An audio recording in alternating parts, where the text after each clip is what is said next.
شاعری کرتے تو یہ جو قرآن ہے یہ ڈاؤٹ فل ہو جاتا. وہ جو کفار تھے وہ کہتے یہ تو شاعر ہے، اس لیے خود یہ لکھا ہے اپنی طرف سے، کیونکہ یہ بھی تو منظوم ہے. اس لیے ان کی شایان شان تو نہیں تھی. لیکن اسی بات کو آپ دوسرے رخ سے دیکھیں تو جب اس نے یہ کہہ دیا کہ میں نے اپنے نبی کو شعری کا علم نہیں سکھایا، تو اس کا مطلب ہے کہ باقی شعراء کو خود سکھاتا ہے. تو یہ اللہ کی طرف سے ہے، یہ گاڈ گفٹ ہے. ہاں البتہ یہ ہے وہ محنت بھی تو گاڈ گفٹ ہے، وہ بھی تو خود اس نے کہا ہے کہ محنت کرو گے تو دوں گا. یہ ہاں یہ ہے کہ اس کو آپ محنت کریں گے تو کوئی بھی آپ کا فن ہے تو اس کو 4 چاند لگ جائیں گے. ہاں سیکھنے سے کافی چیزیں آ جاتی ہیں. شروع میں آپ جو ہوتے ہیں وہ اتنا نہیں ہوتے، لیکن جب آپ زمانے سے سیکھتے ہیں، باقاعدہ تجربات حاصل کرتے ہیں تو آپ بہت بڑے شاعر بن سکتے ہیں. اچھا سر، آپ خود ایک بہت بڑے شاعر ہیں. کیا سر آپ کا بھی کوئی آئیڈیل شاعر ہے جس کو دیکھ کر آپ کو لگتا ہے کہ میں اس طرح کا شاعر بنوں؟ جی بالکل، بلکہ میں تو کہتا ہوں آئیڈیل شاعر زیادہ تر لوگوں کے سینئر ہوتے ہیں. میرے تو جونیئر بھی آئیڈیل ہیں جو اچھا لکھتا ہے، بلکہ میرے شاعر آئیڈیل ہونے کی بجائے میں یہ کہوں گا کہ میرے شعر آئیڈیل ہیں. کسی جونیئر کا شعر بھی میرے لیے آئیڈیل ہو سکتا ہے، وہ یقیناً آئیڈیل ہے میرے. پاکستان میں جہاں ایک آرٹسٹ کی قدر نہیں، آپ کو یہاں تک پہنچنے کے لیے کن مشکل مراحل کو آپ نے طے کیا ہے؟ ہاں یہ بڑا اہم سوال ہے، کیونکہ اس سے دوسرے نوجوان شعراء جو ہیں وہ اس سے سبق حاصل کر سکتے ہیں.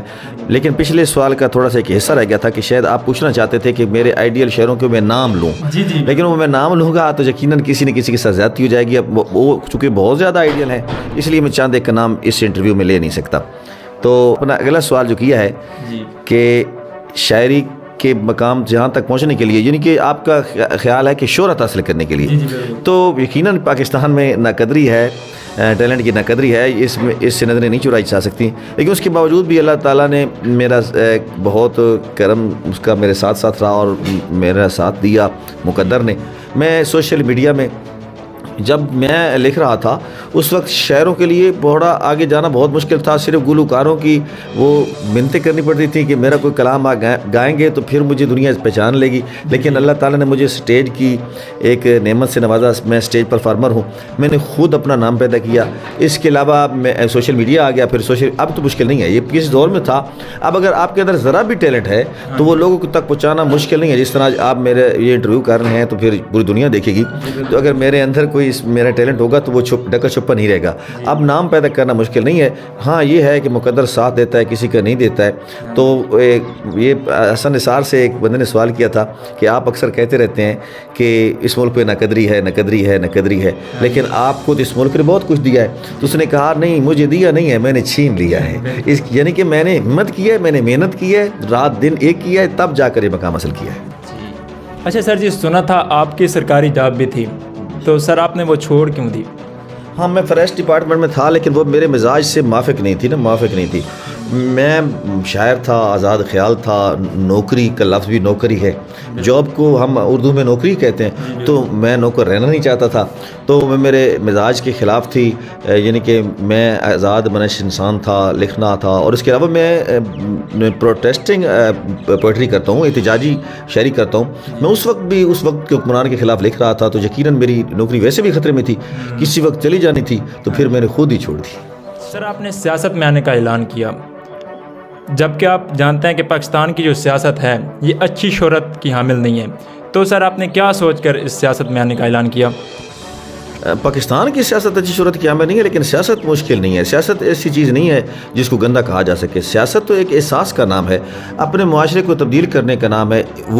ویسے تو جانور بھی زندہ رہتے ہیں، اپنے لیے کھانا کھا لیتے ہیں، پانی پی لیتے ہیں، دھوپ میں بیٹھ جاتے ہیں، کبھی سائے میں بیٹھ جاتے ہیں. اس طرح تو انسان نہیں گزارے گا تو وہ انسان نہیں ہوگا. انسان کو دوسروں کا احساس ہوتا ہے. جس ملک میں استحصال ہو رہا ہو، جس ملک میں غریبوں پر ظلم ہو رہا ہو، قانون دو ہوں، انصاف نہ ہو، تو اس ملک میں رسول نے کہا تھا اگر جو سیاست میں نہیں آئے گا، ایسے حالات میں جو سیاست میں نہیں آئے گا تو وہ یا بزدل ہوگا، یا بے غیرت ہوگا، یا بے حس ہوگا. اچھا سر جی، آپ کے پاس اور بھی کافی سارے آپشنز تھے، آپ نے صرف طریق لبیک کو ہی کیوں چنا؟ ہاں میں نے ایک پہلے بھی آپشن جوائن کیا تھا، اس کا آپ نے ویسے پتہ نہیں کیوں حوالہ نہیں دیا. میں نے کافی عرصہ تک پاکستان تحریک انصاف عمران خان کو جوائن کیا رکھا. بلکہ میں عمران خان صاحب کا احترام اب بھی میرے دل میں ہے، کوئی مسئلہ نہیں ہے. لیکن صرف اور صرف جو ہے نا مقامی سیاست، اس کی کچھ مجبوریاں تھیں، یا پھر میں جینوئن تبدیلی دیکھنا چاہتا تھا. تو عمران خان کی تبدیلی میں تھوڑا سا مجھے ڈاؤٹ تھا کہ وہ تبدیلی کبھی بھی ایسی نہیں ہو سکتی کہ مقامی سطح پر وہ لوگ جو روٹ لیول کے لوگ ہیں وہ اوپر آ جائیں. پھر بھی پورے پاکستان میں آپ تجزیہ کر لیں, سروے کروا لیں, آپ ان کی لسٹیں دیکھ لیں جو الیکشن لڑ رہے ہیں. ان کے باپ دادا انگریزوں کے ساتھ تھے, پھر یہی لوگ جو تھے پھر پہلے اس سے پہلے بھی یہ راجہ رنجیت سنگھ کے ساتھ تھے, پھر مغلوں کے ساتھ تھے, پھر انگریزوں کے ساتھ تھے, پھر بھٹو کے ساتھ تھے. ہر دور میں ہر چڑھتے سورج کی پوجا کرنے والے لوگ پی ٹی آئی میں شامل ہو گئے تھے. اس لیے اب پی ٹی آئی میں اصل انقلابی کا جینا محال تھا. تو میں تحریک لبیک کو عصر حاضر میں سب سے بہتر سمجھتا ہوں, اس لیے میں نے تحریک لبیک کو جوائن کیا ہے. اچھا جی, تحریک لبیک میں بھی وہی مروثیت والا کام ہوا ہے, کیا سعد رضوی کے علاوہ کوئی اور جو ہے اس قابل نہیں تھا کہ اس تحریک کو چلاتا؟ آپ خود دیکھ لیں, اگر اتنے قابل لوگوں نے قبول کر لیا ہے اس کو تو یہ سوال اب بنتا نہیں ہے. لیکن سب سے پہلے میں یہ کہوں گا کہ یہ بات آپ کی بالکل ٹھیک ہے, جو سوچ آپ کے اندر آئی ہے وہ یہ ہو سکتی ہے کہ ایک قابل باپ کا بیٹا بھی قابل ہو, یہ ضروری نہیں, لیکن نہ ہو یہ بھی ضروری نہیں. دیکھیں ہو سکتا ہے, اب دیکھنا یہ ہے کہ اب کیسے پتہ چل جائے گا کہ سعد رضوی خادر رضوی کا متبادل نہیں ہے یا ہے. اس کا پتہ وقت بتائے گا. وقت اگر وہ اپنے آپ کو قابل نہ کر سکا تو یقیناً فیل ہو جائے گا.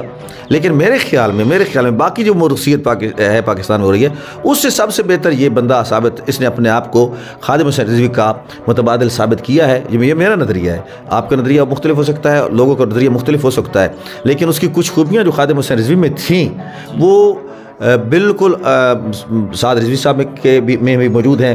دلیری تھی, ایک مخلص پن تھا. ہم جو چیزیں دیکھ کر رہے ہیں وہ اس میں موجود ہیں. ہم نے دیکھا تھا خادم رضوی دلیر آدمی ہے, ہم نے دیکھا سعد رضوی دلیر آدمی ہے. ہم نے سوچا تھا خادم حسین رضوی صاحب جو ہیں وہ پاکستان کے ساتھ, قوم کے ساتھ, اسلام کے ساتھ, ختم نبوت کے ساتھ مخلص ہیں, اور ہم نے دیکھا کہ سعد رضوی اسی طرح مخلص ہے. لیکن میں تو شاعر ہوں, جب میں اس کو مخلص نہیں پاتا یا آئندہ خدا نہ خواستہ وہ مخلص نہیں پاؤں گا تو میں چھوڑ دوں گا. یہ ہتھ کڑیاں تو نہیں ہیں.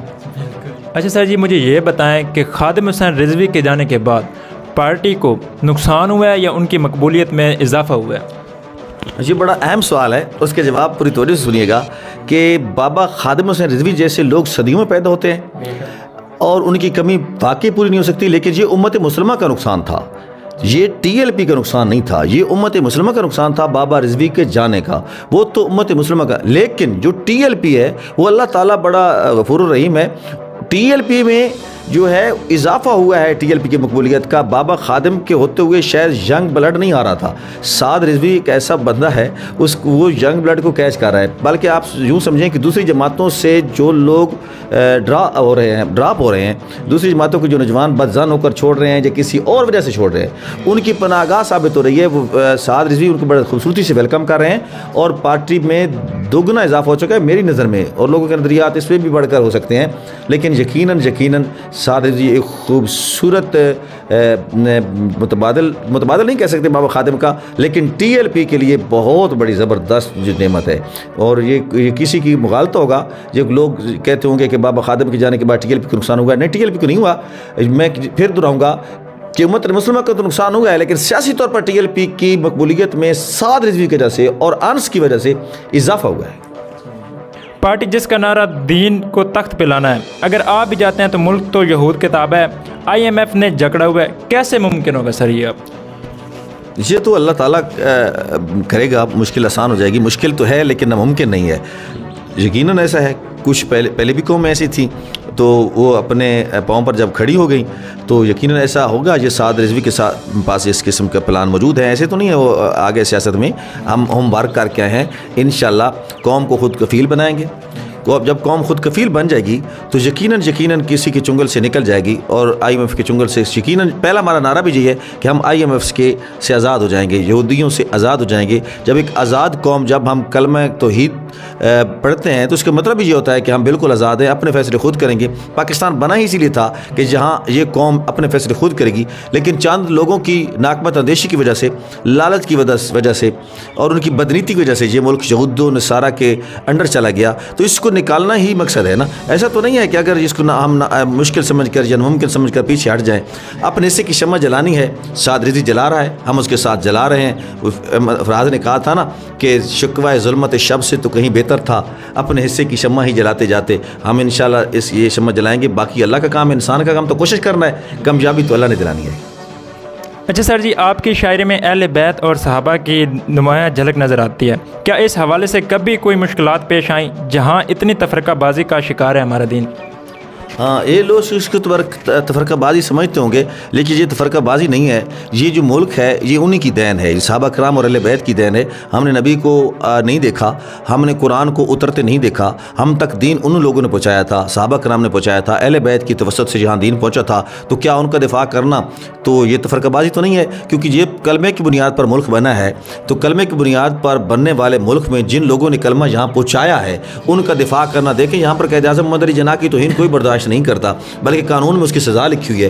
علامہ اقبال کی توہین کی قانون میں سزا لکھی ہوئی ہے. تو صحابہ کرام اور اہل بیت کا احترام، ان کا دفاع کرنا میرے خیال میں تفرقہ بازی نہیں ہے. ہاں، مشکلات کی بات ہے تو مشکلات تو میں یہ سوچ کر آیا ہوں، مشکلات کو برداشت کرنے کے لیے پہلے سوچ کر آیا تھا. جو بندہ سوچ کر آتا ہے وہ مشکلات کی مشکلات سمجھتا نہیں ہے، وہ تو اس کو اپنے رستے کی سیڑھی سمجھتا ہے. میں اپنے رستے میں آنے والی تمام رکاوٹوں کو، اپنے منشور پر، اپنے نظریے پر، اپنے میرے رستے میں آنے والی تمام رکاوٹوں کو میں سیڑھیاں سمجھتا ہوں. میں ان کو مشکلات سمجھتا نہیں ہوں. اگر میں مشکلات سمجھتا تو پھر میں آپ کو بتاتا کہ کتنی مشکلات ہیں. وہ ہوں گی لوگوں کے لیے، ہوں گی میرے لیے نہیں ہیں. جی بہت شکریہ، بیسٹ آف دا لک سر. اور آخر میں سر ناظرین کے لیے کوئی ایک اچھی سی نظم یا کوئی ایک اچھا سا شعر جو آپ کا پسندیدہ ہو. تو میں تو یقیناً پسندیدہ تو سر آپ کی ساری ماشاءاللہ بہت زبردست. ہاں، لوگوں کے لیے پسندیدہ کوئی چیزیں ہوں گی، کوئی کسی کے لیے ہوں گی. شاعر کے لیے جو ہوتی ہے نا، وہ کہتے ہیں کہ یہ جو شاعری ہوتی ہے، یہ جو شعر ہوتے ہیں وہ شاعر کے لیے اپنی اولاد ہوتے ہیں، اولاد برابر کی پیاری ہوتی ہے. یہ سوال سب سے مشکل سوال ہے شاعر کے لیے کہ اپنا پسندیدہ شعر سناؤ. لیکن اس وقت میں چونکہ آپ نے زیادہ انٹرویو میرا جو کیا ہے وہ سیاست پر مبنی کیا ہے، تو میں یقین بابا رضوی کے لیے جس کے لیے میری جان حاضر ہے، سیاست کیا چیز ہے، تو ان کے لیے میں ایک شعر پڑھوں گا کہ اللہ طاقت رکھیے پیسے وچ، کوئی خارج یا پھل گن گننے، جرنیل سیاست دان تے جج یا مولوی کل گن گننے، پر ایک نظریے نہیں وکنا، کہندی ہوسی بھول گن گننے، وہ نوٹ جہان تے چھپے ہی نہیں جڑ رضوی مل گن گننے. شکریہ سر. جی بہت شکریہ سر، آپ کا بہت شکریہ، آپ نے اپنا قیمتی ٹائم دیا. اور سر میں نے آپ کے لیے ایک اسکیچ بنایا ہے اور آخر میں آپ کو وہ اسکیچ پیش کروں گا. جی پلیز. میں نے اپنے ضلع میں پہلی بار کسی بندے کا اتنا اچھا فن دیکھا ہے. مجھے اتنی خوشی ہو رہی ہے. آپ تو میرے ڈسٹرکٹ کے ہیں، تو میرے ملک کے تو ہیں ہی ہیں، لیکن میرے ضلع خوشاب میں اتنا ٹیلنٹ ہے مجھے پتہ نہیں تھا. اور یہ میں قبول کر کے اتنی خوشی ہو رہی ہے کہ یقین کریں کہ مجھے یوں لگ رہا ہے کہ میں نے کوئی بہت بڑی چیز کو اچیو کر لیا ہے. آپ نے میرے لیے اتنے اچھے جذبات کا اظہار کیا. اللہ آپ کو خوش رکھے، سلامت رہیں، اور آپ کا فن اللہ تعالیٰ عروج پر لے جائے. مہربانی. بہت شکریہ سر جویراج صاحب. اوکے جی، تھینک یو سو مچ. اللہ حافظ.